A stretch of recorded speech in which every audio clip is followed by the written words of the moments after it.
Hello YouTube and others. Got a couple of updates on some things in my shop.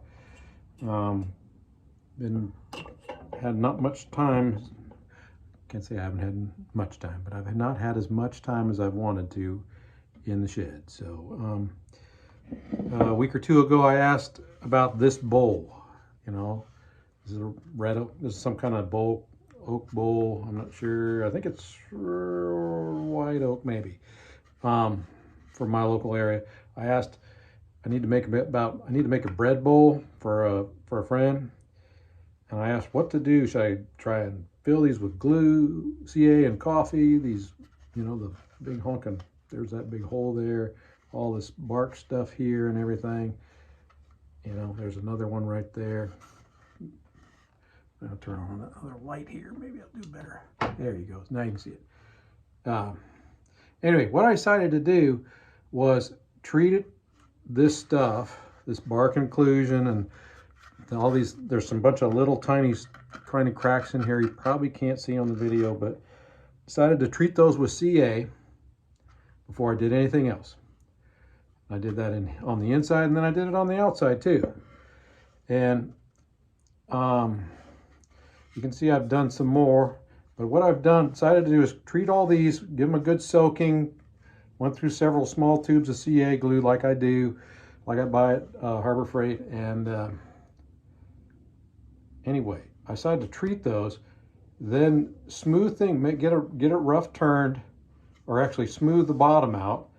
You know, I got the tenon leveled out. I've got this whole outside.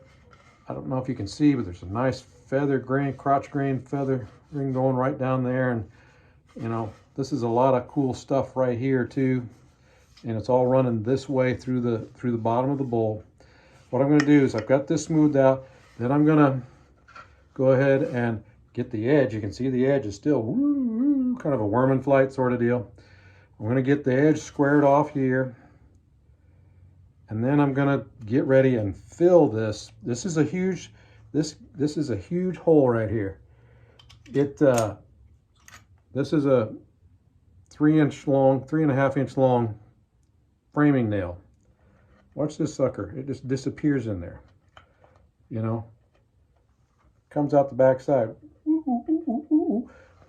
Anyway, I'm going to figure out how to fill all these craters in this giant hole that goes all the way through to right there with epoxy. And I'm going to tin it with some, whatever I can find, I don't know, coffee grounds or sawdust or something. And then I'm going to let that cure, because I don't have a pressure pot or anything. I'm just going to leave it runny, pour it in there, let it soak in, pour it in, you know, try and, you know, burn the bubbles off if I need to, and just let it do its thing. And then I'll start to make a shape out of this. I kind of want to leave this, my friend wants a wooden bowl to mix bread dough in. So I'm going to leave this wall thick. It's still about 1 inch thick, even though I've smoothed off the outside and straightened out the outside.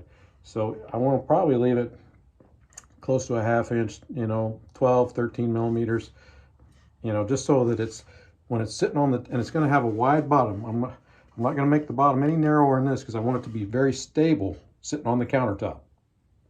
So anyway, that's the plan. That's what I decided to end up doing.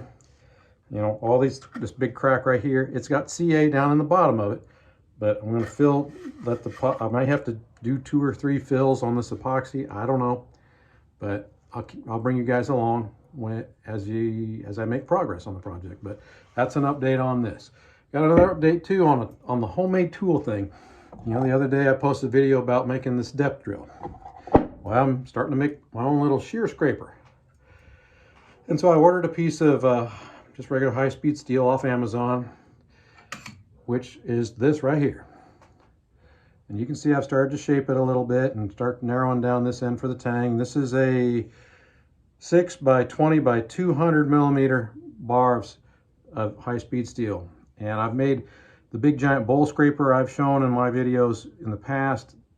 I got that steel from Amazon as well, and it works for a scraper. It's fine. I mean, I'm not going to make a negative rake. I'm just going to do the standard, you know, 1 edge scraper. I'm kind of doing this the way Tomislav Tomaszek does his refiner, and Richard Raffin as well, where they've got the one corner here notched out a little bit. Now this is not as wide. This is only 20 millimeters wide, which is around 3/4 of an inch for us Americans.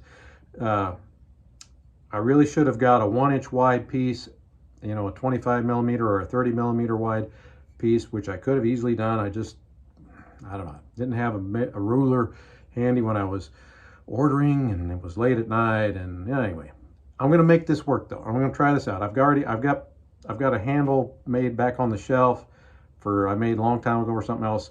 You know, it's I've already started to round over this corner like Richard Raffin and Tomislav do, you know, so that it slides on the tool rest easier. And I'm just going to see how this goes, because I'm excited about this. I wish I'd gotten the wider piece of steel, but hey, you know, you live and learn. And so you can see I'm starting to get that profile on there, that slightly curved profile. It's not straight, it's slightly curved. So I probably will give it a little bit more of a curve. But that's an update on the tool that I'll show you when I'm finished. You know, obviously I got to get the tang end narrowed down so I can jam it in the handle. And I've got a piece of copper pipe fitting right here, you know, to use for the ferrule. So anyway, that's another update. Okay, that's all for tonight, guys. Have a good weekend. Thanks for watching.